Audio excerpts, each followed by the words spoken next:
വള്ളുവരായി ഭൂമിയിൽ അവതരിച്ച ശിവനും പാർവതിക്കും അവിടെ ഒരു പുത്രൻ ജനിച്ചു. അതിബുദ്ധിമാനും അമാനുഷികനുമായിരുന്ന കുട്ടിച്ചാത്തൻ.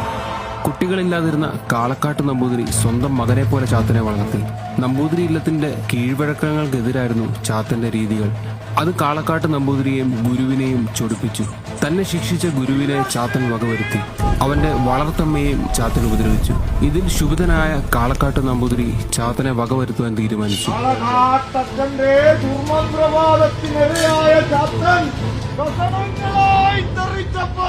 21 ഹോമകുണ്ടങ്ങളിലായിട്ട് 390 കഷ്ണങ്ങളാക്കി മുറിച്ചിട്ട ചാത്തൻ അവിടുന്ന് വീണ്ടും പുനർജനിച്ചു പല രൂപങ്ങളിൽ.